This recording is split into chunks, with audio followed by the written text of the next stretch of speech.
संत रामपाल जी महाराज एक ऐसे महान संत जिन्होंने अपनी सतभक्ति, तत्व ज्ञान, करुणा और सेवा के बल पर समाज में नई मिसाल कायम की है। संत रामपाल जी महाराज की अगुवाई में उनके सभी सतलोक आश्रमों से समाज कल्याण के अद्भुत कार्यों ने समाज को सुनहरे भविष्य की एक नई उम्मीद दिखाई है। संत रामपाल जी महाराज से नाम दीक्षा लेने के बाद लाखों लोगों की लाइलाज बीमारियां जैसे कैंसर, एड्स आदि ठीक हुई। संत जी के ज्ञान से प्रेरित होकर उनके अनुयायियों ने लाखों यूनिट रक्तदान किया। संत जी ने लाखों बहन बेटियों का दहेज मुक्त विवाह करवाया।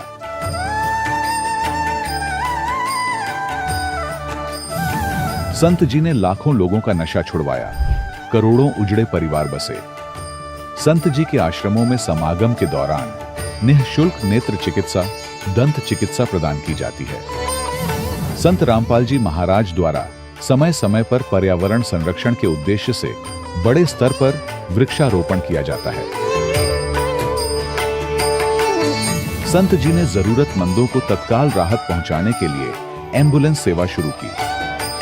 संत जी अपने अनुयायियों को देहदान के लिए प्रेरित करते हैं, जिससे मानवता की सेवा और चिकित्सा क्षेत्र में सुधार हो सके। संत रामपाल जी महाराज के सभी आश्रमों में हर रोज निःशुल्क भंडारा आयोजित किया जाता है, जहां हर वर्ग, हर जाति और हर धर्म के लोग एक साथ बैठकर भोजन करते हैं।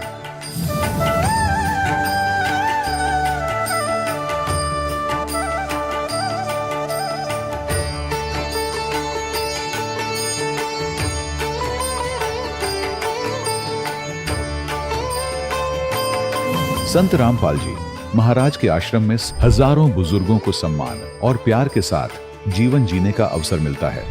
उनके खाने, रहने और स्वास्थ्य की पूरी जिम्मेदारी संत रामपाल जी महाराज उठाते हैं। अनाथ बच्चों के लिए संत रामपाल जी महाराज के सभी आश्रम किसी वरदान से कम नहीं। यहाँ उन्हें शिक्षा, संस्कार और भविष्य के लिए बेहतर अवसर प्रदान किए जाते हैं। चाहे बाढ़ हो, भूकंप या महामारी, संत रामपाल जी महाराज और उनके अनुयायी हमेशा ही जरूरतमंदों के लिए सबसे आगे खड़े रहते हैं। कोविड महामारी के दौरान संत रामपाल जी महाराज के आश्रमों से करोड़ों लोगों के लिए भोजन, दवाइयां और जीवन रक्षक सामग्रियां उपलब्ध कराई गई। चाहे गरीब की मदद हो या किसी शोषित और पीड़ित वर्ग के हक और सम्मान की लड़ाई, संत रामपाल जी महाराज ने हमेशा ही उनकी दबी आवाज को सरकारों तक पहुंचाया है और उन्हें उचित न्याय दिलवाने में अहम भूमिका अदा की है। समाज में आध्यात्मिक और सामाजिक मूल्यों के प्रति जागरूकता लाने में संत रामपाल जी महाराज हर कदम पर मानवता के सच्चे सेवक साबित हुए हैं। संत रामपाल जी महाराज का जीवन हमें सिखाता है कि सच्ची सेवा वही है जो निस्वार्थ भाव से की जाए। आइए हम भी इस महान सेवा के कार्य में इस महान संत से जुड़ें और संत रामपाल जी महाराज से नाम दीक्षा लेकर अपने जीवन को धन्य बनाएं।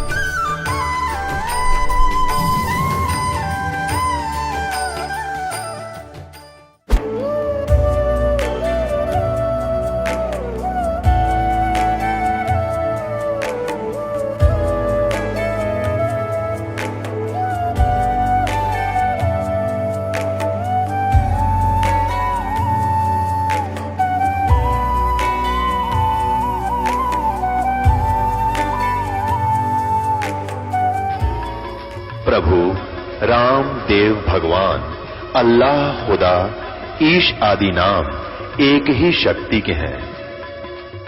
वो कैसा है, कहां है, कैसे मिलता है, किसने देखा है? ये प्रश्नवाचक चिन्ह पूर्ण रूप से हटाने के लिए अवश्य सुनिए जगत गुरु तत्वदर्शी संत रामपाल जी महाराज के अमृत वचन, सर्व पवित्र धर्मों के पवित्र शास्त्रों के आधार पर। दर्शकों, आपने कई बार सुना या देखा होगा कि कभी-कभी हमारी जिंदगी में ऐसी घटनाएं होती हैं जिन पर हमारा कोई नियंत्रण नहीं रहता। कुछ ऐसा ही होता था झारखंड के पलामू की पूनम दुबे जी के साथ। पूनम जी बहुत धार्मिक थीं। हर सोमवार का व्रत और बृहस्पति का व्रत रखना उनका नियम था। लेकिन 2010 से 2014 के बीच उनकी जिंदगी में एक ऐसा दौर आया जब भूत प्रेत की बाधाओं ने उनका पीछा नहीं छोड़ा। इन्होंने खूब झाड़ फूक कराए परंतु कोई राहत नहीं। हालत इतने बिगड़ जाते थे कि उनके अपने शरीर पर भी उनका नियंत्रण नहीं रहता था। यहाँ तक कि वे अपने छोटे बच्चे को नुकसान पहुँचाने लगती थी। परिवार भी उनसे परेशान हो गया था। लेकिन फिर उनकी जिंदगी में एक आध्यात्मिक रहस्यों को उजागर करने वाली पुस्तक प्राप्त हुई जिसने उनके जीवन का रुख ही बदल दिया। उस पुस्तक के माध्यम से उन्होंने सन 2020 में उस परम संत जी से नाम दीक्षा ली। नाम दीक्षा लेने के बाद ही उनकी सारी परेशानियां खत्म हो गई। तो आइए अब सुनते हैं पूनम दुबे जी की ये पूरी कहानी उन्हीं की जुबानी। नमस्कार जी। नमस्कार सर। क्या नाम है जी आपका? पूनम दुबे। पूनम दुबे जी, आप कहाँ से हैं? मैं पलामू झारखंड से हूँ। संत रामपाल जी महाराज से नाम दीक्षा आपने कब ली? 16 मई 2020। संत रामपाल जी महाराज से नाम दीक्षा लेने से पहले आप क्या भक्ति साधनाएं करती थी? मैं सभी देवी देवता जो हमारे पूर्वज लोग करते आए हैं वो मैं करती थी। श्री ब्रह्मा जी, विष्णु जी और शंकर जी का मैं डेली जल चढ़ाती थी। बृहस्पतिवार का व्रत करती थी। सोमवार को भी सावन में सोमवार का व्रत करती थी। डेली नहा धोआ करके पूजा करके ही खाती थी। चाहे कितना भी 2 बज जाए 3 बज जाए, मैं बिना पूजा किए नहीं खाती थी। जैसे कि आपने बताया कि आप देवी देवताओं की पूजा करती थी और बहुत ज़्यादा भक्ति में लीन थी, तो फिर क्या कारण बना कि आप झारखंड से हजारों किलोमीटर दूर आपने संत रामपाल जी महाराज से नाम दीक्षा ली? सर, मैं 2010 से ही प्रेत बाधा से बहुत पीड़ित थी। 2010 से 2014 तक तो मैं बहुत तांत्रिक के पास गई, झाड़ फूक भी करवाई। लेकिन सुबह में जाती थी, शाम को आती थी, झाड़ फूक करवा करके वो लोग बोलते थे कि ठीक हो जाओगी।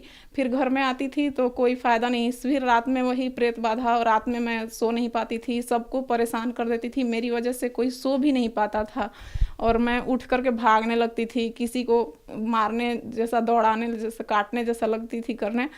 मेरी वजह से सब लोग परेशान थे। तो सर, मैं 2014 तक ऐसे ही परेशान रही।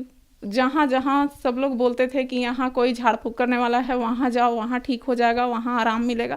मैं सभी जगह गई लेकिन कहीं कुछ नहीं हुआ। सर, मैं इतनी परेशान थी कि जब मुझे प्रेत बाधा होती थी तो मैं किसी को पहचान भी नहीं पाती थी। मेरा एक साल का बेटा था, मैं उसका गला दबाने लगती थी नहीं। और घर में ऐसा माहौल हो गया था कि मैं तो नहीं, मतलब मेरे घर में सारे लोग ही नहीं खा पाते थे। खाना बनाया हुआ ऐसे ही रह जाता था दिन भर।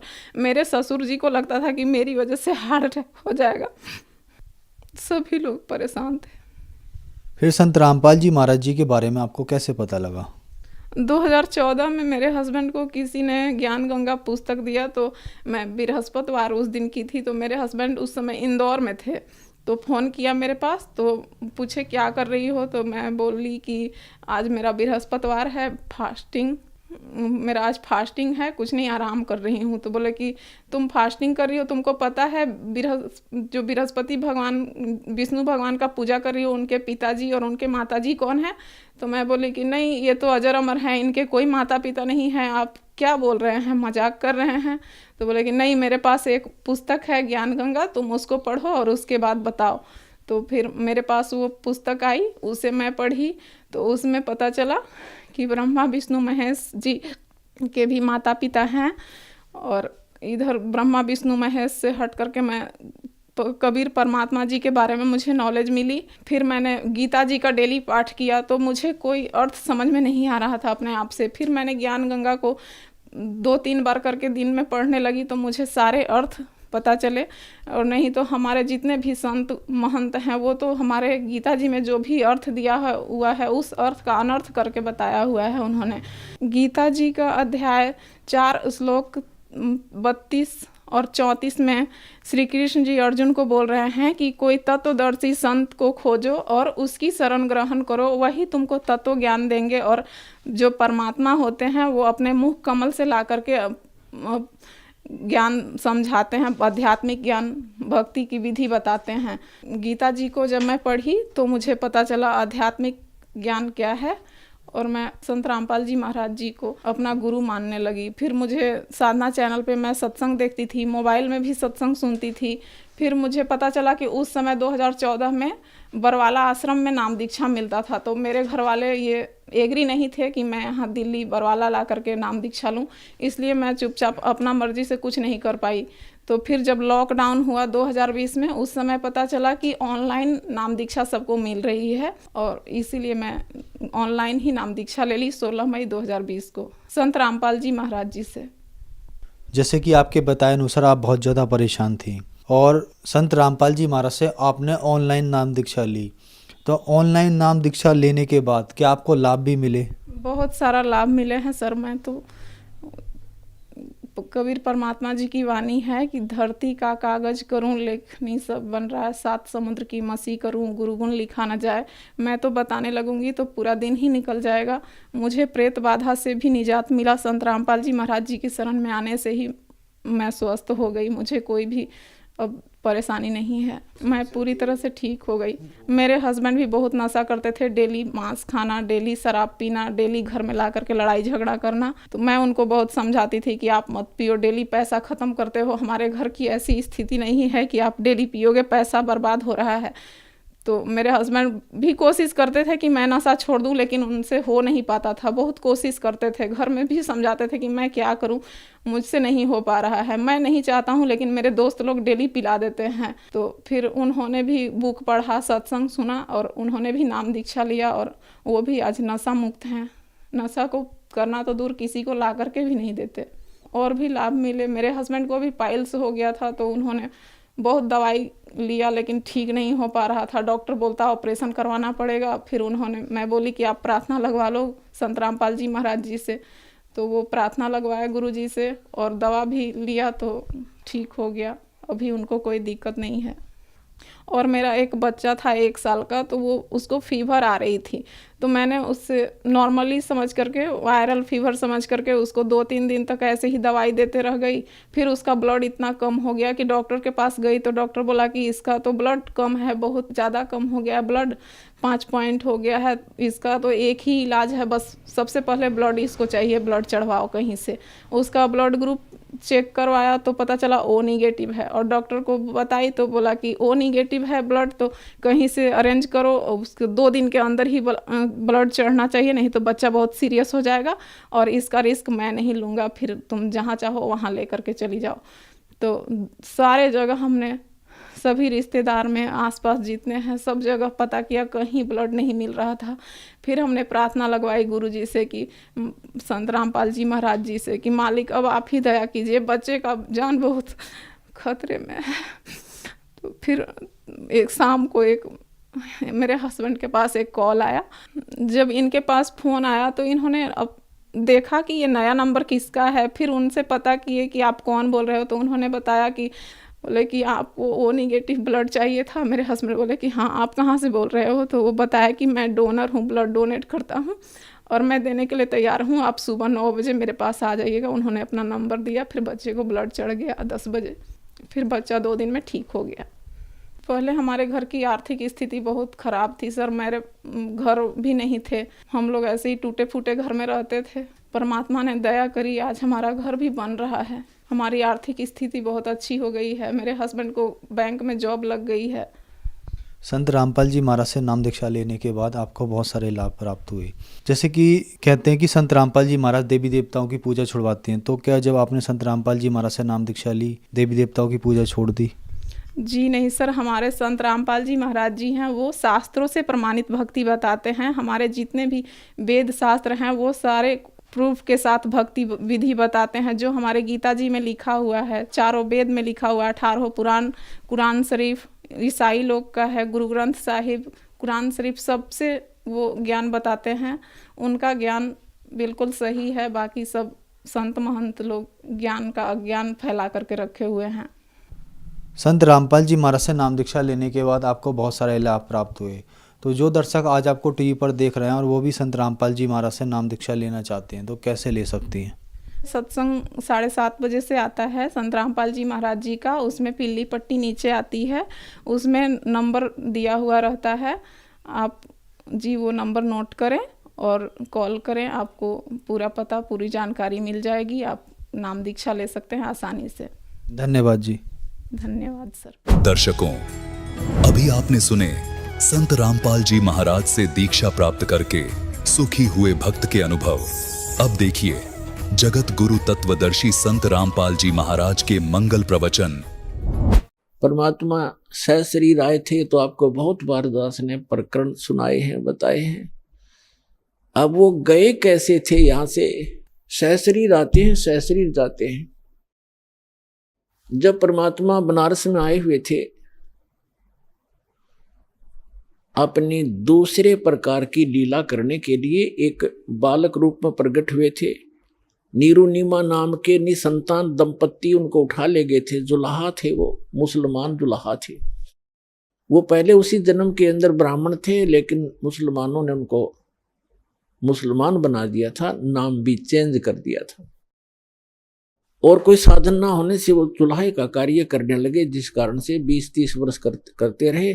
जुल्हा नाम पक गया तो धीरे धीरे बड़े हुए थे। तो वहां काशी के अंदर गढ़ था हिंदू धर्म के धर्म प्रचारकों का, और वहीं से सब शिक्षा दूसरे पूरे देश में जाती थी।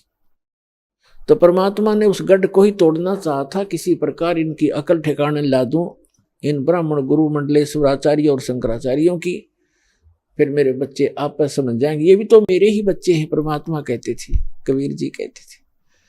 ये कालवश भ्रमित हैं, मायावश इनकी आंखें बंद हो गई हैं।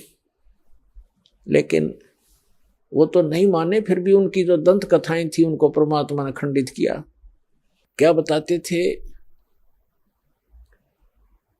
जैसे हिंदू धर्म के धर्म गुरु ये कहा करते थे कि जो बनारस में मरता है, जिसकी मृत्यु काशी में होती है, वो सीधा स्वर्ग जाता है।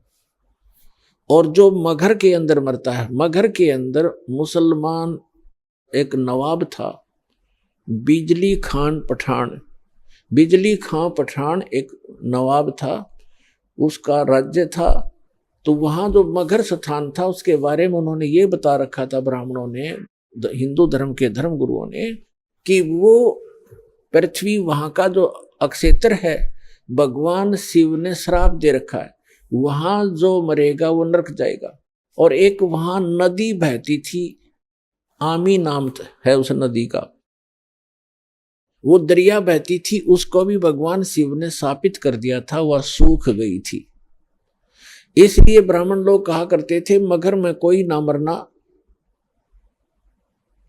वो पृथ्वी सूची नहीं है, शुद्ध नहीं है।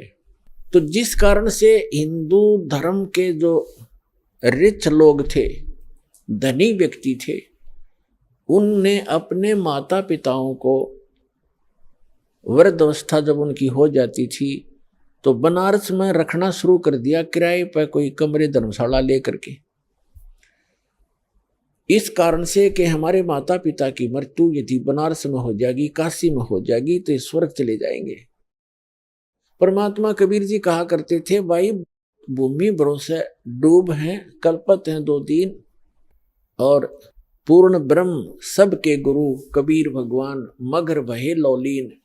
और फिर बताते हैं, कबीर साहब कहा करते थे कि मुक्ति खेत मथुरापुरी, वहां कीन्या कृष्ण के लोल, कंस के सी चाणूर से वहां फिरते डाम डोले।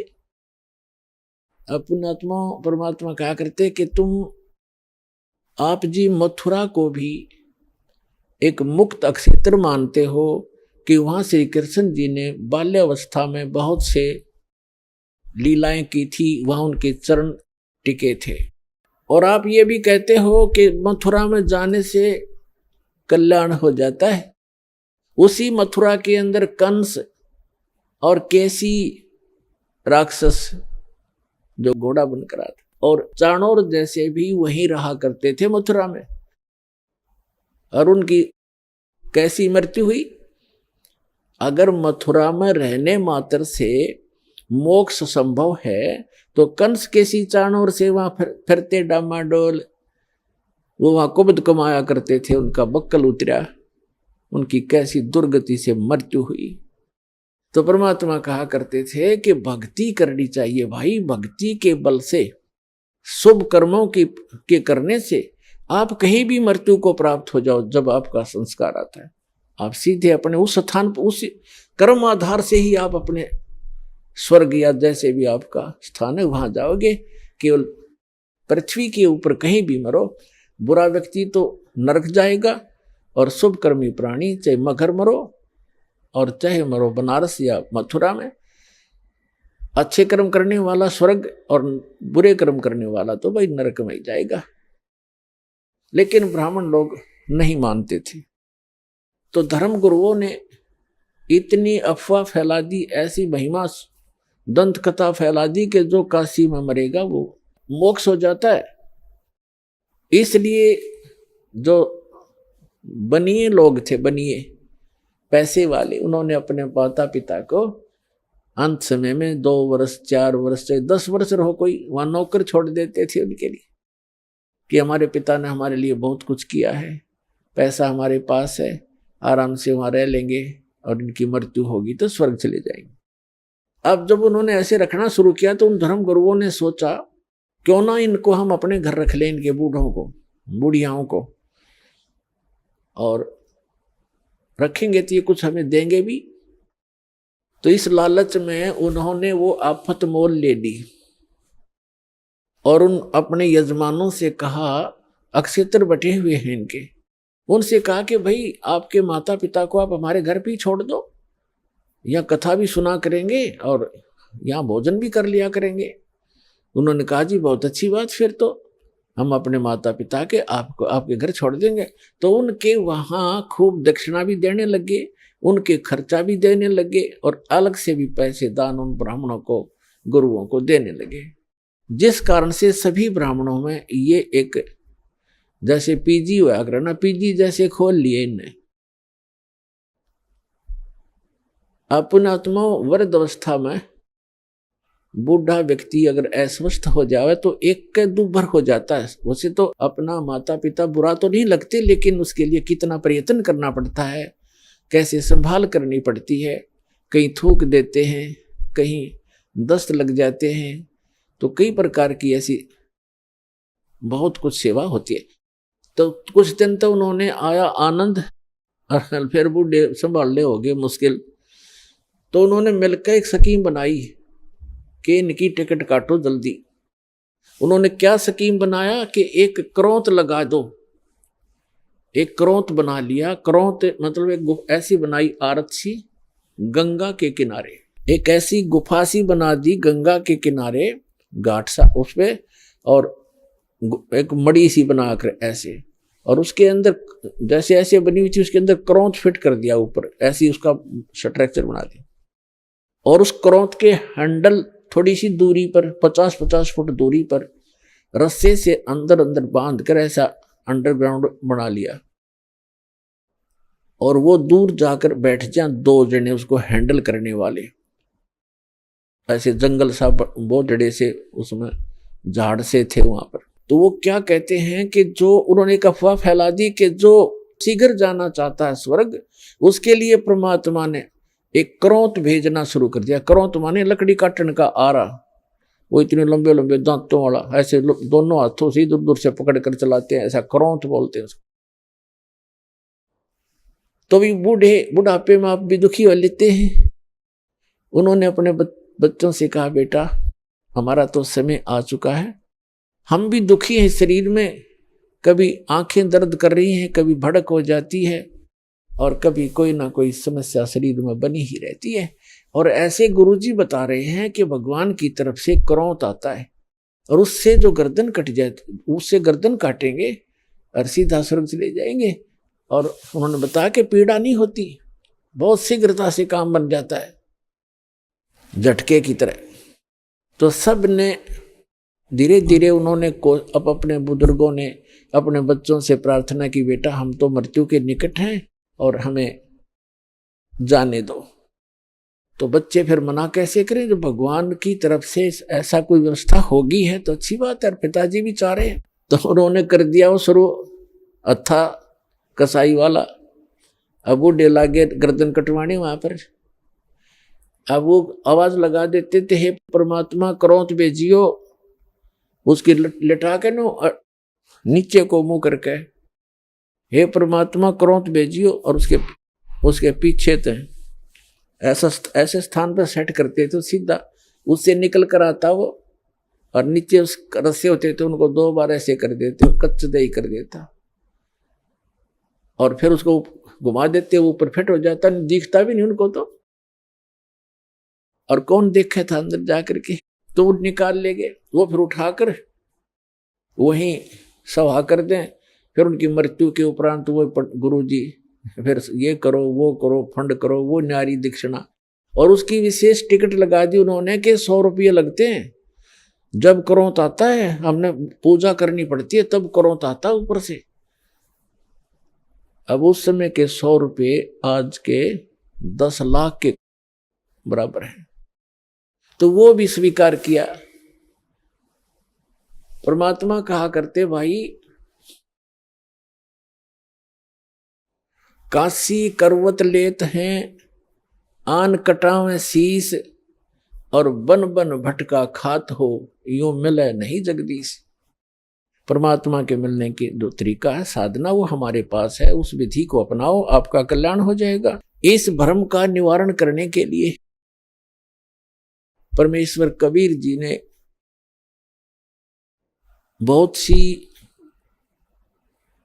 कथाएं सुनाई, बहुत से प्रवचन किए, वाणी सुनाई, पर नहीं, हमारे गले उतरी नहीं। मगध राज्य का एक बिजली खान नाम का पठान था, वहां का नवाब था वो। एक समय क्या हुआ कि मगध क्षेत्र में सूखा गिर गया, अकाल गिर गया। उन्होंने, क्योंकि वहां मगध नगर है एक छोटा सा, पहले बस्ती जिला था उत्तर प्रदेश में, गोरखपुर से 25 किलोमीटर उरली साइड में बस्ती की तरफ आती है। अब उसके नाम ही संत कबीर नगर जिला रख दिया गया है। एक छोटा सा नगर है, मगहर नगर है छोटा सा, जैसे बरवाले से भी छोटा।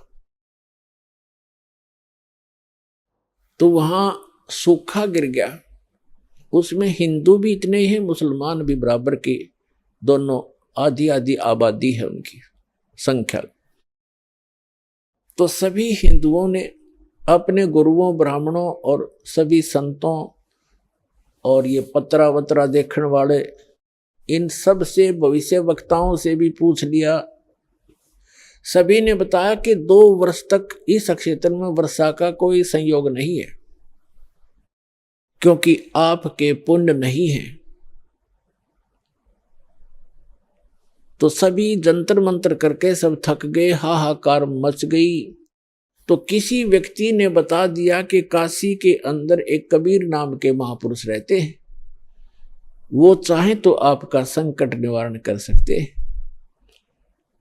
अब बिजली खां पठान ने 2 दूत भेजे, अपने सैनिक भेजे, कहा काशी के अंदर, और वीरदेव सिंह बघेल नाम का एक हिंदू राजा था, नरेश, वो काशी का राजा था, नरेश था। और सिकंदर लोधी दिल्ली का बादशाह था, उस दिल्ली के बादशाह के अंतर्गत ये छोटे छोटे राजा और ये सभी नवाब उसी के अंतर्गत आते थे।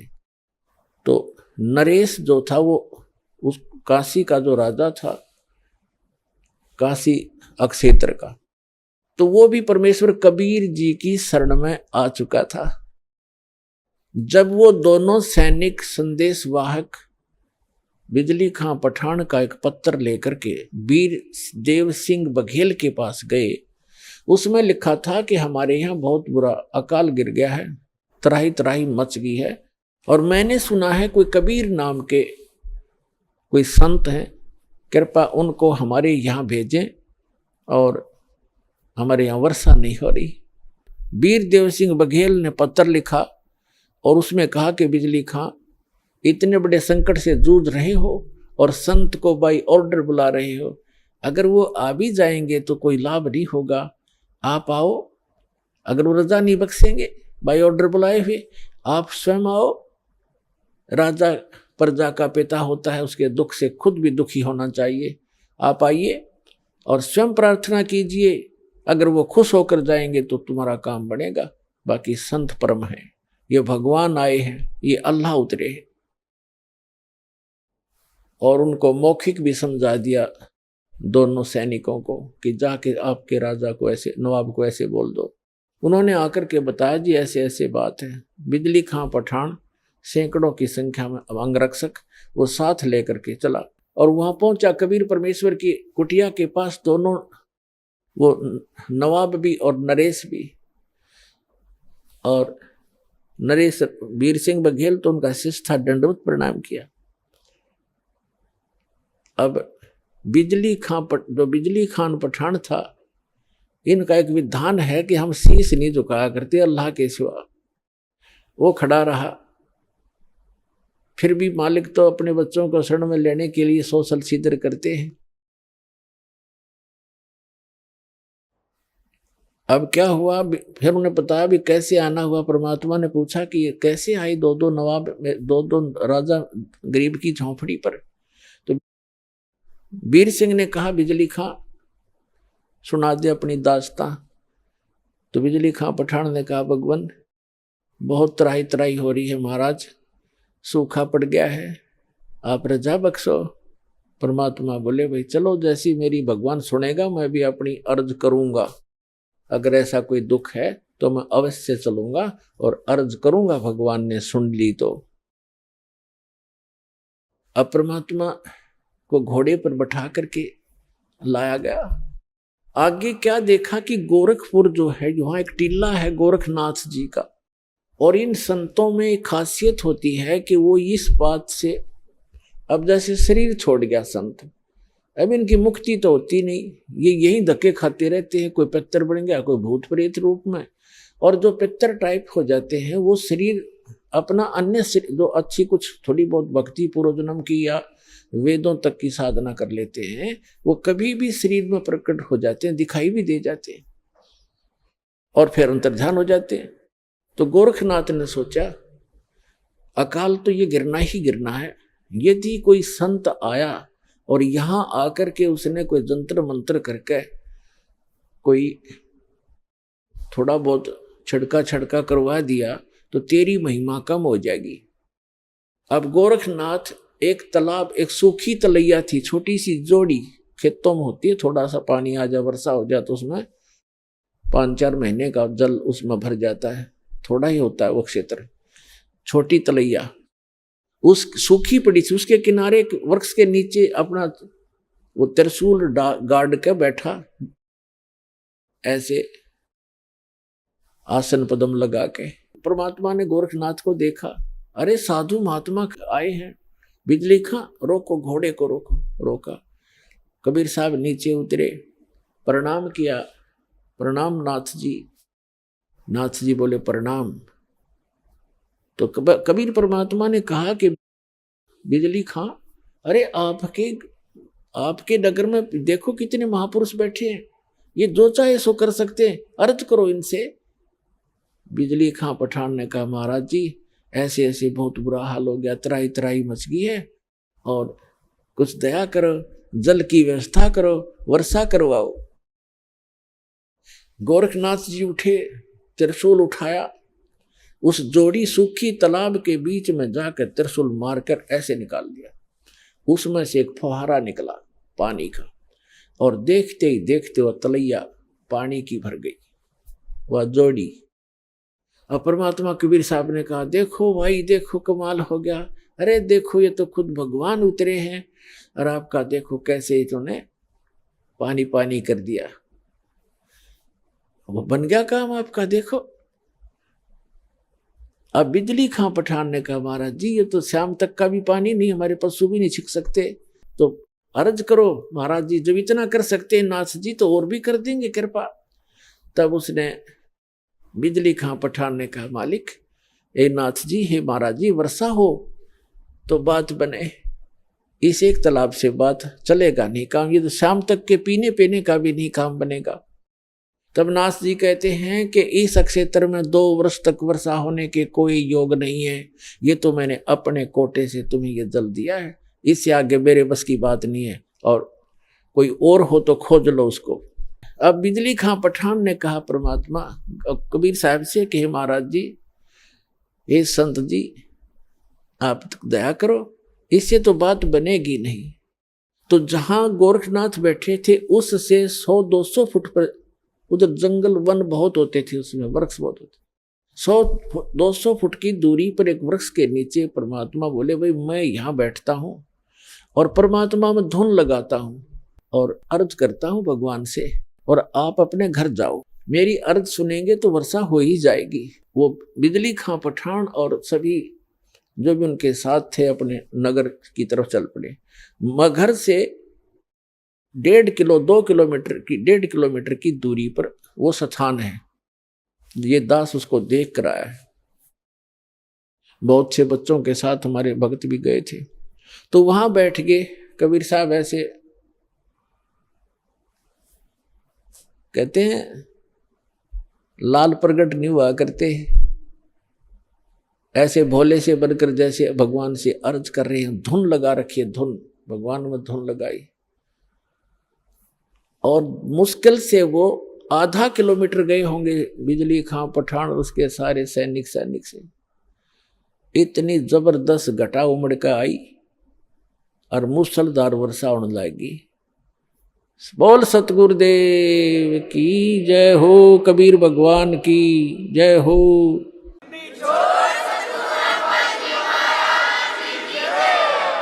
कर दिया सब एक कम एक, सारे तालाब भर दिए, ठाठम ठाठ कर दिए। अब बिजली खां पठान सारा नगर उठ के आ गया। अरे गोरखनाथ तब आ गया जब कि यो तब तेरी बेइज्जती और करड़ी होगी, कहीं नू ना पता लग जा मैं गोरखनाथ हूं। अब वापस आगे सारे उमड़ के आध घंटा वर्षा हुई, नो जबरदस्त एक कम एक कर दिया, भर दिए सब तालाब तलैया, बड़े बड़े तालाब भी भर दिए। तब सभी आगे कि महाराज ने ऐसे महापुरुष आए हैं, चरणों में पड़ गए और कहा भगवान घर चलो, हमारे घर चलो, वहां नगर में चलो। परमात्मा बोले भाई नगर में ऐसे नहीं जाया करता मैं, पहले मेरे शिष्य बनो, हिंदू और मुसलमान दोनों दीक्षा लो, जैसे मैं साधना बताऊं वैसे साधना करो तो मैं चालू। अब जीवन दान मिला सैकड़ों व्यक्तियों को। छोटे नगर होया, गांव होया करते थे पहले, सब कहने लगे जी जो आप कहोगे हम वही करेंगे। तो परमात्मा ने कहा भाई ये मांस मिट्टी खाना अच्छी बात नहीं है, और मांस नहीं खाना ठीक है, भक्ति करो, परमात्मा का नाम लो, अच्छे काम करो, मांस खाना छोड़ दो मुसलमानों। तो उन्होंने कहा जी जैसे आप कहोगे ऐसे कर लेंगे। तो उन्होंने ईद बकरीद मनाना कतई बंद कर दिया, मांस नहीं खाया। बाकी ईद बकरीद वाले दिन खीर ख्यार बना के खान लग गए अपने। कहने का भाव ये है कि परमात्मा ने केवल अपनी समर्थता दिखानी थी। जब नगर में गए, एक व्यक्ति था जुलाहा, उसके संतान नहीं थी, और उसने अर्ज करी भगवान से, हे परमात्मा एक संतान हो जा दास के और मेरा भी वंश चले। परमात्मा ने कहा बेटा भक्ति कर ले। कहते हैं 1 लख पूत 1.25 लाख नाती, क्या मांगू कुछ स्थिर ना रहाई, देखत नैन चला जग जाई। 1 लख पूत 1.25 लाख नाती, और उस रावण का दीवान बाती। आप तो एक संतान प्राप्त करने की इच्छा करते हो, और रावण के 1 लाख पुत्र थे, आज उसका कोई ज्योति दीपक जलाने वाला शेष नहीं रहा। कैसे लोक में क्या मांग रहे हो मेरे से, मोक्ष मांगो भाई। पर इतनी बुद्धि हमारा काम नहीं करती। जितनी फिर परमात्मा का आना जाना बन गया वहां पर अपने भक्तों को संभालने के लिए। तो एक मुसलमान दुल्हा था, उसके संतान नहीं थी, और बार बार जब भी भगवान जाते थे यही अर्ज करता था। तो परमात्मा ने कहा ले वे ठीक है, तू यही मांगता है तो 10वें महीने तेरे घर एक संतान एक पुत्र आएगा। ऐसा ही हुआ। ये दास वहां गया था बहुत से भक्तों को साथ लेकर के, तब वहां जो मगर के अंदर, अब बताऊंगा आगे चल के, उसको उसी के लिए कथा बनाई जा रही है। तो वहां एक व्यक्ति मिला था जो परमात्मा की वहां यादगार के ऊपर वो बैठा था।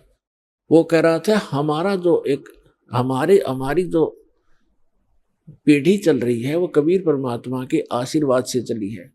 हम कबीर साहब के आशीर्वाद से हमारे दादाजी का जन्म हुआ था, और उसको कहते हैं मोहल्ला कबीर करम।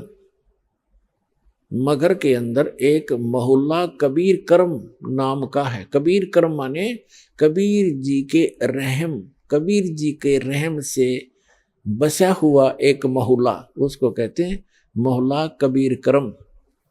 तो कह रहा था हमारा मोहल्ला कबीर करम नाम से जाना जाता है, और हम उन्हीं के आशीर्वाद से हमारा आदि वंश चला हुआ है। तो पुण्यात्माओं, इस एक कथा से आपको कितना पता चला कि मासा घटे ना तिल बधे, वेद ना लिखे जो लेख, और सच्चा सतगुरु मेट कर ऊपर मार दे वेख। अब 60-65 वर्ष का वो जुलाहा हो चुका था, 70 वर्ष 65 से भी ऊपर उम्र हो गई थी। उनको संतान दे दी, और 2 वर्ष तक उस अक्षेत्र में अकाल गिरना था, कोई वर्षा नहीं होनी थी, वहां वर्षा दी। ये वो समर्थ परमात्मा है जो सतगुरु जो चाहे सो करही, 14 कोट दूत जम डरही, ऊत भूत जम त्रास निवारे, चित्रगुप्त के कागज पाड़े। चित्रगुप्त के कागज धर्मराज के लेख मिटा दूं, परमात्मा कहते हैं लिखे हुए को काट कर धर दूंगा और अपना लिख दूंगा उसके ऊपर। वो करके दिखा दाता ने। तो बिजली खां पठान और वहां हिंदू और मुसलमान सभी परमात्मा कबीर जी के शिष्य बन गए। काफी वर्षों तक बड़ी श्रद्धा से लगे रहे। अब एक दिन परमात्मा ने जब सब लोग जाना था, अपना काम पूरा कर लिया था, अमृतवाणी बोल कर धर्मदास जी से लिखवा दी थी, तो उन्होंने कहा भी काशी के पंडितों, आप ये कहते हो कि जो काशी में मरता है वो स्वर्ग जाता है, मगर मरेगा वो गधा बनता है, नरक जाता है।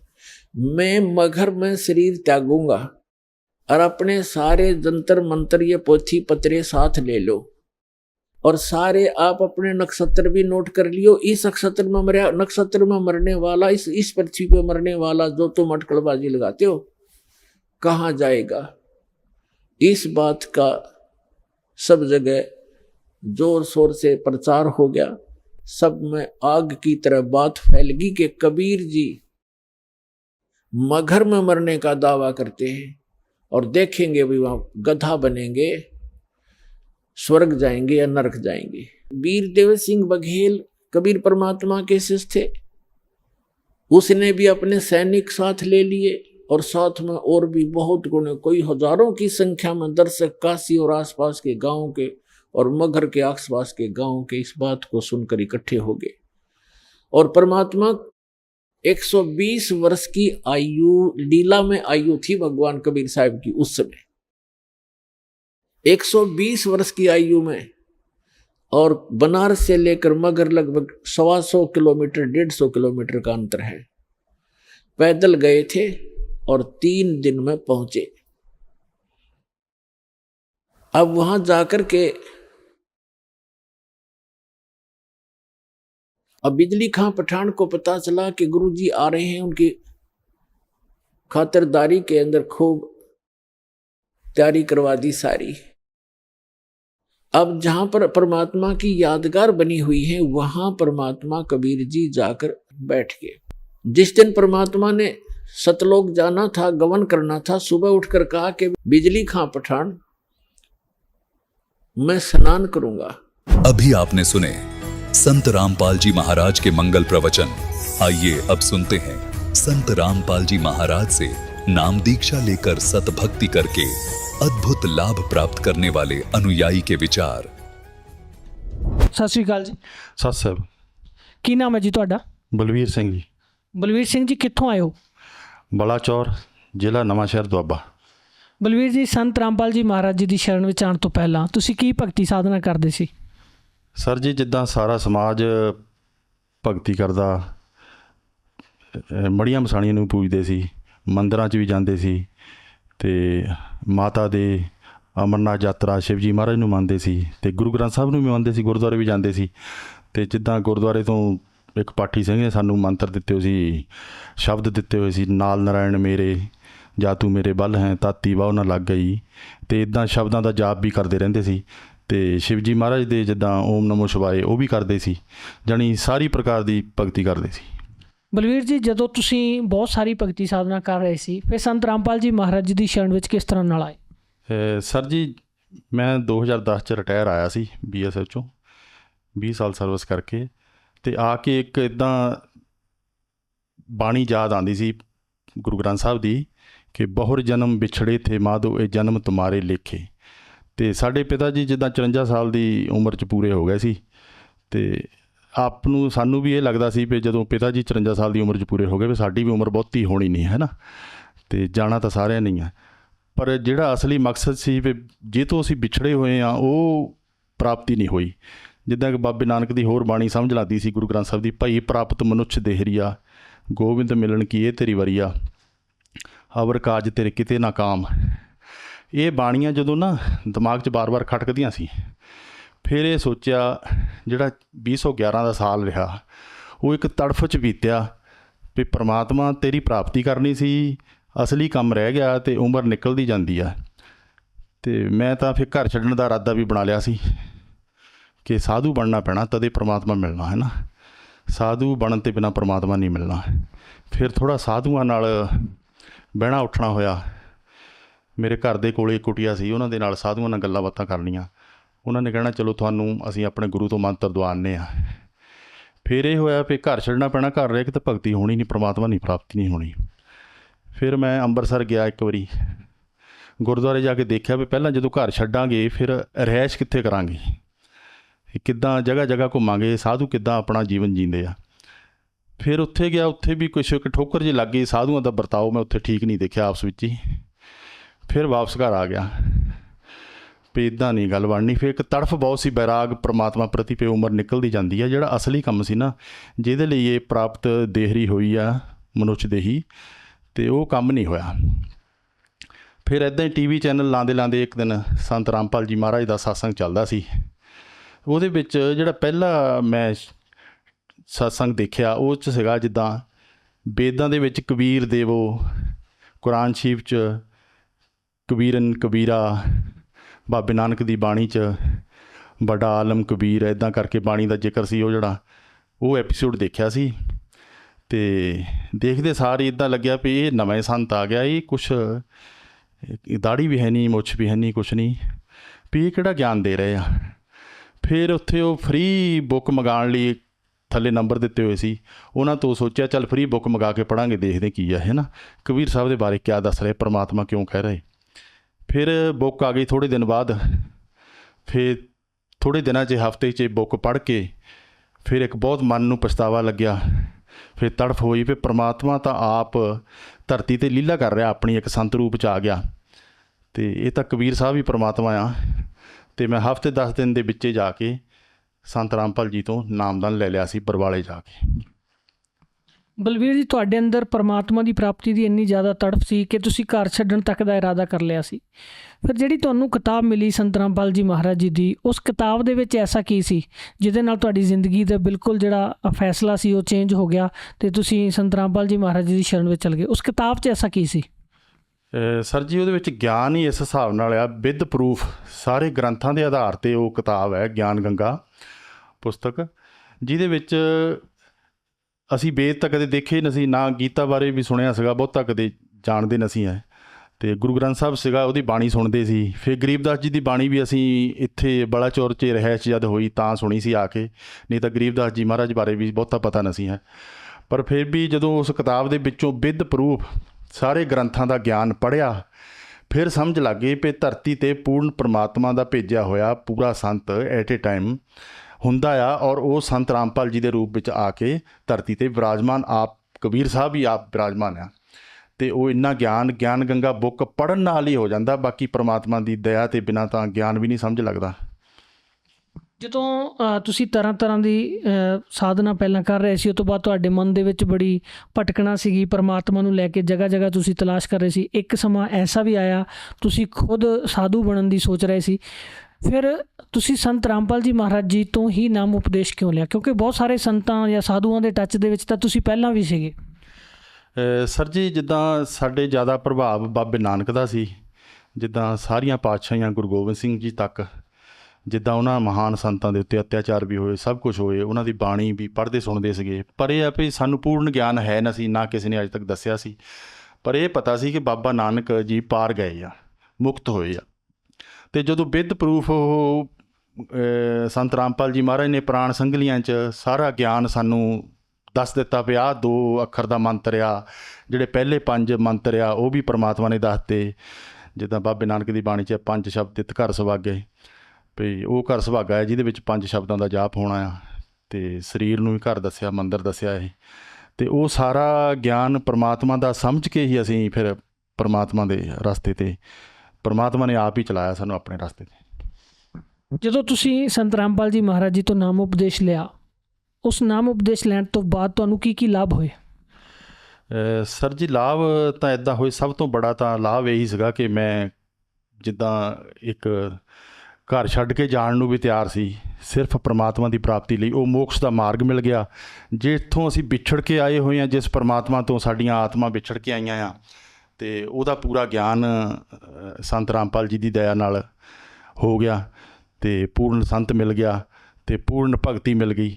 ਇਹ ਤੋਂ ਲਾਭ ਤਾਂ ਵੱਡਾ ਕੋਈ ਵੀ ਨਹੀਂ ਹੈ। ਬਾਕੀ ਸੰਸਾਰਿਕ ਸੁੱਖ ਤਾਂ ਪਰਮਾਤਮਾ ਦੀ ਦਇਆ ਨਾਲ ਰੋਜ਼ਾਨਾ ਛੋਟੇ ਮੋਟੇ ਹੁੰਦੇ ਰਹਿੰਦੇ ਆ, ਅਤੇ ਜਿਹੜੇ ਸਾਨੂੰ ਕਈ ਵਾਰੀ ਆਪ ਨੂੰ ਵੀ ਪਤਾ ਨਹੀਂ ਹੁੰਦੇ ਵੀ ਪਰਮਾਤਮਾ ਦੀ ਦਇਆ ਨਾਲ ਹੋ ਰਹੇ ਆ, ਹੈ ਨਾ, ਕਿੱਦਾਂ ਹੋ ਰਹੇ। ਅਤੇ ਪਹਿਲਾਂ ਵੀ ਪਰਮਾਤਮਾ ਦੀ ਦਇਆ ਨਾਲ ਰੋਟੀ ਪਾਣੀ ਵਧੀਆ ਮਿਲੀ ਜਾਂਦਾ ਸੀ, ਠੀਕ ਠਾਕ ਚੱਲੀ ਜਾਂਦਾ ਸੀ, ਹੈ ਨਾ। ਫਿਰ ਸਾਡੇ ਘਰਦਿਆਂ ਨੂੰ ਕਿਸੇ ਨੇ, ਮੇਰੀ ਵਾਈਫ ਨੂੰ ਮਸਾਣੀ ਖਿਲਾਤੀ ਸੀ ਕਿਸੇ ਨੇ, ਅਤੇ ਉਹ ਬਹੁਤ ਜਾਣੀ ਸਾਡਾ ਵਿਰੋਧ ਵੀ ਕਰਦੀ ਸੀ। ਕੁਛ ਗਿਆਨ ਵੀ ਨਹੀਂ ਉਹਦੇ ਭਾਗਾਂ 'ਚ ਹੈ, ਅਸੀਂ ਸਮਝ ਨਹੀਂ ਸੀ ਲੱਗਦਾ ਉਹਦੇ, ਅਤੇ ਕੁਛ ਉਹਨੂੰ ਮਸਾਣੀ ਖਿਲਾਈਓ ਸੀ ਕਿਸੇ ਨੇ। ਇਸ ਕਰਕੇ ਉਹ ਮਰਨ ਕਿਨਾਰੇ ਪਹੁੰਚ ਗਈ ਸੀ। ਉਹ ਤਾਂ ਘਰ ਛੱਡ ਕੇ ਜਿੱਦਾਂ ਖਤਮ ਹੀ ਹੋ ਗਈ ਸੀ, ਸਮਝ ਲਓ। ਅਤੇ ਬਿਲਕੁਲ ਹੀ ਫਿਰ ਮੇਰੀ ਲੜਕੀ ਹੈ ਬੜੀ, ਉਹਨੂੰ ਸਵੇਰੇ 4 ਵਜੇ ਇੱਕ ਦਿਨ ਬਾਹਰ ਗੇਟ ਤੋਂ ਮਸਾਣੀ ਦੇ ਜਿੱਦਾਂ ਗੂੰ ਗੂੰ ਦੀ ਆਵਾਜ਼ ਆਉਂਦੀ ਆ, ਉਹ ਸੁਣਾਈ ਦਿੱਤੀ। ਫਿਰ ਇੱਕਦਮ ਉੱਠ ਕੇ ਮੈਨੂੰ ਦੱਸਿਆ ਵੀ ਡੈਡੀ, ਸਾਡੇ ਗੇਟ ਦੇ ਮੂਹਰੇ ਮਸਾਣੀ ਆ ਕੇ ਬਹੁਤ ਤੇਜ਼ ਆਵਾਜ਼ 'ਚ ਆਈ ਆ, ਘੁੰਮਦੀ ਸੀ ਵਾਰ-ਵਾਰ, ਵੀ ਜਿੱਦਾਂ ਕੋਈ ਬੰਬ ਫਟਦਾ ਇੱਦਾਂ ਫਟੀ ਆ। ਅਤੇ ਜਿੱਦਾਂ ਮੁਰਦਿਆਂ ਦੇ ਸ਼ਮਸ਼ਾਨ ਘਾਟ ਦਾ ਉਹ ਮੁਰਦਿਆਂ ਦਾ ਹੁੰਦਾ ਨਾ ਮੁਸਕ, ਮਾਸ ਸੜਨ ਦਾ, ਉਹ ਪੂਰਾ ਸਾਨੂੰ ਸਵੇਰੇ ਮਹਿਸੂਸ ਹੋਇਆ ਵੀ ਉਹ ਮਸਾਣੀ ਜਿਹੜੀ ਸਾਡੇ ਗੇਟ ਤੋਂ ਅੰਦਰ ਨਹੀਂ ਪਰਮਾਤਮਾ ਨੇ ਆਉਣ ਦਿੱਤੀ ਸਾਨੂੰ। ਇਹ ਸਭ ਤੋਂ ਬੜਾ ਫਾਇਦਾ ਹੋਇਆ, ਨਹੀਂ ਤਾਂ ਮੇਰੇ ਘਰ ਦੇ ਹੋ ਸਕਦਾ ਇਸ ਸਰੀਰ 'ਚ ਨਾ ਰਹਿੰਦੇ, ਹੈ ਨਾ, ਉਹਨਾਂ ਦਾ ਜੀਵਨ ਖਤਮ ਹੋ ਜਾਂਦਾ। ਉਹਨਾਂ ਦੇ ਜੀਵਨ ਦਾ ਵੀ ਵਾਧਾ ਕੀਤਾ ਪਰਮਾਤਮਾ ਨੇ। ਫਿਰ ਭਗਤ ਜੀ ਇੱਕ ਵਾਰ ਮੇਰੇ ਨਾਲ ਵੀ ਕੁਛ ਇੱਦਾਂ ਦਾ ਚਾਂਸ ਹੋ ਗਿਆ ਵੀ ਮੈਨੂੰ ਇਹ ਖਾਣੇ ਦੇ ਵਿੱਚ ਕੋਈ ਇਹੋ ਜਿਹਾ ਤਰੀਕਾ ਬਣਿਆ, ਘਰਦਿਆਂ ਨੇ ਉਹ ਕੋਈ ਇੱਦਾਂ ਦੀ ਜ਼ਹਿਰੀ ਚੀਜ਼ ਲਿਆ ਕੇ ਰੱਖੀ ਸੀ ਚੂਹਿਆਂ ਵਾਸਤੇ। ਉਹ ਕਿਸੇ ਤਰ੍ਹਾਂ ਉਹ ਆਟਾ ਮੈਨੂੰ ਰੋਟੀਆਂ ਬਣਾ ਕੇ ਖਿਲਾ ਹੋ ਗਿਆ, ਭੁਲੇਖੇ ਨਾਲ ਖਿਲਾ ਹੋ ਗਿਆ।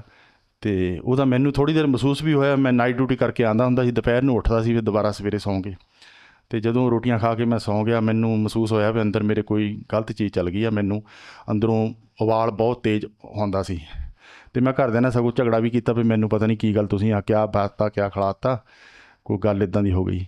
ਪਰ ਫਿਰ ਮੈਂ ਪਾਣੀ ਪੂਣੀ ਪੀਤਾ, ਫਿਰ ਸੌਂ ਗਿਆ। ਫਿਰ ਘਰਦਿਆਂ ਨੂੰ ਦੂਸਰੇ ਦਿਨ ਜਾ ਕੇ ਪਤਾ ਲੱਗਿਆ ਵੀ ਜਿਹੜੇ ਆਟੇ ਦੀਆਂ ਰੋਟੀਆਂ ਤੈਨੂੰ ਬਣਾਤੀਆਂ ਸੀਆਂ, ਉਹਨਾਂ ਦੇ ਵਿੱਚ ਉਹ ਚੂਹਿਆਂ ਵਾਲੀ ਦਵਾਈ ਗੁੰਨ ਕੇ ਸਾਈਡ 'ਤੇ ਰੱਖੀ ਹੋ ਸੀ ਕਿਤੇ, ਉਹ ਤੈਨੂੰ ਖਿਲਾ ਹੋ ਗਈਆਂ। ਅਤੇ ਇੱਦਾਂ ਉਹ ਵੀ ਇੱਕ ਪਰਮਾਤਮਾ ਨੇ ਇੱਕ ਜੀਵਨ ਦਾਨ ਦਿੱਤਾ ਮੈਨੂੰ ਵੀ, ਅਤੇ ਮੇਰੇ ਪਰਿਵਾਰ ਨੂੰ ਵੀ, ਵਾਈਫ ਨੂੰ ਵੀ, ਮੇਰੀ ਨੂੰ ਉਮਰ ਦਿੱਤੀ ਲੰਬੀ, ਅਤੇ ਮੈਨੂੰ ਵੀ ਉਮਰ ਬਖਸ਼ੀ ਹੈ। ਅਤੇ ਪਰਮਾਤਮਾ ਦੀ ਕਾਫੀ ਦਇਆ ਹੈ।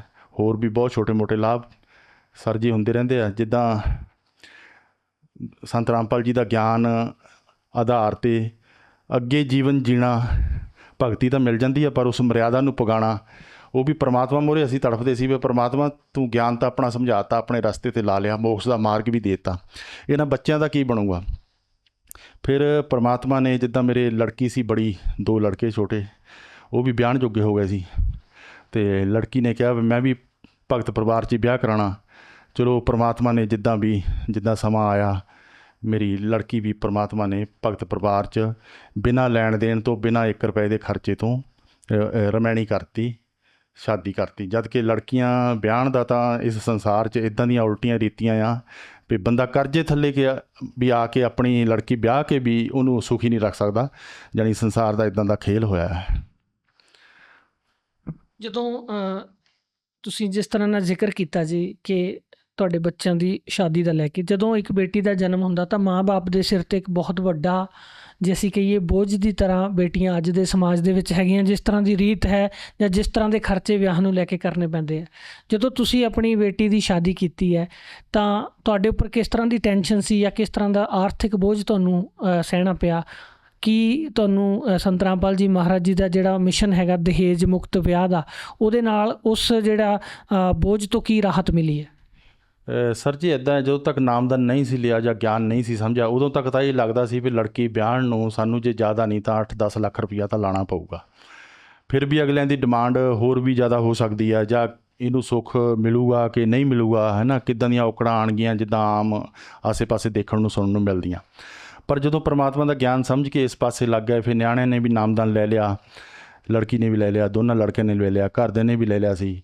ਫਿਰ ਵਿੱਚ ਚਲੋ ਘਰਦਿਆਂ ਦੇ ਥੋੜ੍ਹਾ ਸਮਝ ਨਹੀਂ ਲੱਗਿਆ ਗਿਆਨ, ਉਹ ਥੋੜ੍ਹਾ ਵਿੱਚ ਕਦੇ ਛੱਡ ਜਾਂਦੇ ਸੀ, ਕਦੇ ਲੈ ਲੈਂਦੇ ਸੀ। ਪਰ ਬੱਚਿਆਂ ਦੇ ਚੰਗੀ ਤਰ੍ਹਾਂ ਗਿਆਨ ਸਮਝ ਲੱਗ ਗਿਆ ਸੀ। ਅਤੇ ਫਿਰ ਤਾਂ ਪਰਮਾਤਮਾ ਨੇ ਭਗਤੀ ਲਾਈਨ 'ਤੇ ਇੰਨਾ ਗਿਆਨ ਜਾਣੀ ਦੇ ਦਿੱਤਾ ਸੀ ਕਿ ਜਿਹੜਾ ਸੰਸਾਰਿਕ ਰੀਤੀ ਰਿਵਾਜ਼ਾਂ ਦਾ ਬੋਝ ਆ ਉਹ ਲਾਹ ਤਾ ਬਿਲਕੁਲ ਹੀ। ਅਤੇ ਬੱਚਿਆਂ ਨੇ ਆਪਣੇ ਆਪ ਹੀ ਬੋਲਤਾ ਸੀ, ਪਰਮਾਤਮਾ ਅਸੀਂ ਡੈਡੀ ਅਸੀਂ ਤਾਂ ਜਿੱਦਾਂ ਗੁਰੂ ਮਹਾਰਾਜ ਦਾ ਨਿਯਮ ਆ ਉਹਦੇ ਵਿੱਚ ਅਸੀਂ ਆਪਣੀ ਰਮੈਣੀ ਕਰਾਉਣੀ ਆ, ਅਸੀਂ ਭਗਤ ਪਰਿਵਾਰ ਤੋਂ ਬਾਹਰ ਜਾਣਾ ਹੀ ਨਹੀਂ, ਅਸੀਂ ਭਗਤ ਪਰਿਵਾਰ ਲੱਭਣਾ ਅਤੇ ਭਗਤ ਨਾਲ ਹੀ ਸ਼ਾਦੀ ਕਰਾਉਣੀ ਹੈ। ਅਤੇ ਸਾਡਾ ਕੋਈ 1 ਰੁਪਈਆ ਵੀ ਖਰਚ ਨਹੀਂ ਹੋਇਆ ਅਤੇ ਭਗਤ ਪਰਿਵਾਰ 'ਚ ਸਾਡੀ ਲੜਕੀ ਦੀ ਰਮੈਣੀ ਹੋਈ ਆ। ਉਹ ਇੱਦਾਂ ਹੀ ਇੱਕ ਸੂਟ ਦੇ ਵਿੱਚ ਹੀ ਉਹ ਲੈ ਗਏ ਆ, ਕੋਈ ਗਹਿਣਾ ਨਹੀਂ, ਕੋਈ ਖਰਚਾ ਨਹੀਂ, ਕੋਈ ਕੁਛ ਨਹੀਂ। ਅਤੇ ਇੱਦਾਂ ਹੀ ਪਰਮਾਤਮਾ ਦੀ ਦਇਆ ਨਾਲ ਫਿਰ ਸਾਡਾ ਬੜਾ ਲੜਕਾ ਮੇਰਾ, ਅਤੇ ਉਹਨੇ ਵੀ ਕਿਹਾ ਵੀ ਮੈਂ ਭਗਤ ਪਰਿਵਾਰ 'ਚ ਹੀ ਰਮੈਣੀ ਕਰਾਉਣੀ ਆ। ਚਲੋ ਕਾਫੀ ਦੇਰ ਤੱਕ ਦਾ ਉਹਦਾ ਕੋਈ ਸੰਬੰਧ ਮਿਲਿਆ ਨਹੀਂ, ਜਿੱਦਾਂ ਕੋਈ ਪਰਮਾਤਮਾ ਨੇ ਉਹਦੇ ਸੰਜੋਗ ਆਸੇ ਪਾਸੇ ਲਿਖੇ ਹੋ ਸੀਗੇ ਕਿਤੇ ਉਹ ਵੀ ਕੱਟਣੇ ਸੀ। ਕਈ ਜਗਤ ਦੇ ਵਿੱਚ ਵੀ ਉਹਦੇ ਰਿਸ਼ਤੇ ਹੁੰਦੇ ਰਹੇ, ਫਿਰ ਟੁੱਟਦੇ ਵੀ ਰਹੇ, ਗੱਲ ਸਿਰੇ ਚੜ੍ਹੀ ਨਹੀਂ। ਪਰ ਫਿਰ ਵੀ ਪ੍ਰਮਾਤਮਾ ਮੂਹਰੇ ਅਸੀਂ ਰੋਂਦੇ ਸੀ, ਪ੍ਰਮਾਤਮਾ ਜਦ ਆਪਣੇ ਰਸਤੇ 'ਤੇ ਸਾਨੂੰ ਤੋਰਿਆ ਤਾਂ ਇਹਦਾ ਵੀ ਤੁਸੀਂ ਹੀਲਾ ਕਰਨਾ ਜੋ ਕਰਨਾ। ਫਿਰ ਸਾਡੇ ਭਗਤ ਲਈ ਵੀ, ਮੁੰਡੇ ਲਈ ਵੀ, ਸਾਡੇ ਲਈ ਇਹ ਲੜਕੀ ਸਾਰਨਾਮ ਪ੍ਰਾਪਤ ਸਾਨੂੰ ਪ੍ਰਮਾਤਮਾ ਦੀ ਦਇਆ ਨਾਲ ਭਗਤ ਪਰਿਵਾਰ ਮਿਲ ਗਿਆ। ਅਤੇ ਅੱਜ ਮੇਰੇ ਲੜਕੇ ਦੇ ਵੀ ਅੱਗੇ ਲੜਕੀ ਹੈ, ਦਇਆ ਨਾਲ 2 ਸਾਲ ਹੋ ਗਏ ਉਹਦੀ ਵੀ ਰਮੈਣੀ ਹੋਈ ਨੂੰ, ਅਤੇ ਜਿਹੜੀ ਮੇਰੀ ਲੜਕੀ ਆ ਉਹਨੂੰ ਵੀ 3-4 ਸਾਲ ਹੋ ਗਏ ਰਮੈਣੀ ਹੋਈ ਨੂੰ, ਅਤੇ ਉਹਦੇ ਵੀ ਲੜਕਾ ਆ। ਪਰਮਾਤਮਾ ਦੀ ਬਹੁਤ ਦਇਆ ਆ ਸਾਡੇ 'ਤੇ। ਬਲਵੀਰ ਜੀ, ਜੋ ਸਾਡੇ ਦਰਸ਼ਕ ਅੱਜ ਤੁਹਾਨੂੰ ਦੇਖ ਰਹੇ ਆ ਉਹਨਾਂ ਨੂੰ ਕੀ ਸੰਦੇਸ਼ ਦੇਣਾ ਚਾਹੋਗੇ? ਸੰਦੇਸ਼ ਤਾਂ ਸੰਤ ਰਾਮਪਾਲ ਜੀ ਮਹਾਰਾਜ ਜੀ ਦੇ ਰਹੇ ਆ, ਅਤੇ ਸੰਦੇਸ਼ ਵੀ ਇੱਦਾਂ ਦਾ ਦੇ ਰਹੇ ਆ ਵੀ ਜਿਹੜੇ ਸੰਸਾਰ ਦੇ ਅਸੀਂ ਬਿਨਾਂ ਮਤਲਬ ਦੇ ਰੀਤੀ ਰਿਵਾਜ਼ਾਂ ਦੇ ਬੋਝ ਚੱਕੇ ਹੋਏ ਆ, ਉਹ ਗਿਆਨ ਆਧਾਰ 'ਤੇ ਸਾਡੇ ਸਿਰਾਂ ਤੋਂ ਲਾਹ ਰਹੇ ਆ। ਇਹ ਬਾਕੀ ਗੁਰੂ ਮਹਾਰਾਜ ਦਾ, ਸੰਤ ਰਾਮਪਾਲ ਜੀ ਮਹਾਰਾਜ ਦਾ ਗਿਆਨ ਸੁਣਨ, ਉਹਨਾਂ ਦੀ ਕਿਤਾਬ ਫ੍ਰੀ ਆਉਂਦੀ ਆ, TV ਚੈਨਲਾਂ ਦੇ ਉੱਤੇ ਨੰਬਰ ਹੁੰਦੇ ਆ, ਜਾਂ YouTube ਦੇ ਉੱਤੇ ਸੰਤ ਰਾਮਪਾਲ ਜੀ ਮਹਾਰਾਜ ਕਰਕੇ ਲਿਖੋ ਤਾਂ ਉਹ ਆਪਣੇ ਆਪ ਆ ਜਾਂਦੇ ਨੰਬਰ ਉਹਨਾਂ ਦੇ। ਤੁਸੀਂ ਫ੍ਰੀ ਬੁੱਕ ਔਰ ਸਤਸੰਗ ਸੁਣ ਕੇ ਉਹਨਾਂ ਦੇ ਗਿਆਨ ਆਧਾਰ 'ਤੇ ਜਿਹੜੇ ਸੰਸਾਰਕ ਰੀਤੀ ਰਿਵਾਜ਼ਾਂ ਦੇ ਬਿਨਾਂ ਮਤਲਬ ਦੇ ਅਸੀਂ ਬੋਝ ਚੱਕੇ ਹੋਏ ਆ ਉਹ ਲਾਹ ਸਕਦੇ ਹਾਂ, ਅਤੇ ਲਾਹ ਕੇ ਆਪਣੇ ਜੀਵਨ ਨੂੰ ਸੌਖਾ ਕਰਕੇ ਪਰਮਾਤਮਾ ਦੀ ਪ੍ਰਾਪਤੀ ਵਾਲੇ ਪਾਸੇ ਅਸੀਂ ਜਾ ਸਕਦੇ ਹਾਂ। ਇਹੀ ਹੈ ਜੀ ਭਗਤੀ। ਧੰਨਵਾਦ ਜੀ। ਸਤਿ ਸ੍ਰੀ ਅਕਾਲ ਜੀ।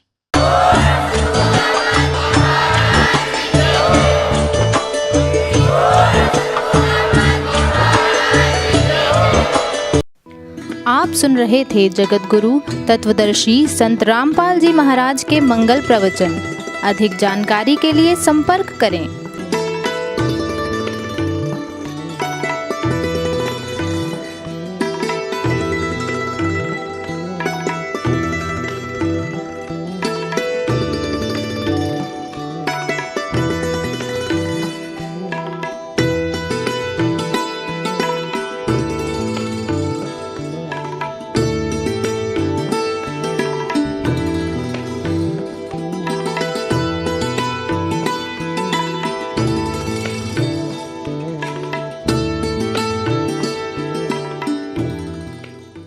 जगत गुरु तत्वदर्शी संत रामपाल जी महाराज जी के पावन सानिध्य में भक्ति की अलख जगाने तथा श्रद्धालुओं को सत्य भक्ति मार्ग का रास्ता दिखाने हेतु कनाडा के लोकप्रिय channel the TV NRI channel पर जगत गुरु तत्वदर्शी संत रामपाल जी महाराज जी के मंगल प्रवचनों का प्रसारण प्रतिदिन सुबह 7:30 बजे से 8:30 बजे तक तथा रात्रि 7:30 बजे से 8:30 बजे तक किया जा रहा है। इस सत्य भक्ति मार्ग को अपनाने के लिए अधिक से अधिक सत्संग प्रसारण देखें। इस सत्संग प्रवचन का सीधा प्रसारण संत रामपाल जी महाराज लाइव सत्संग YouTube चैनल और जगत गुरु संत रामपाल जी महाराज Facebook पेज पर भी देख सकते हैं।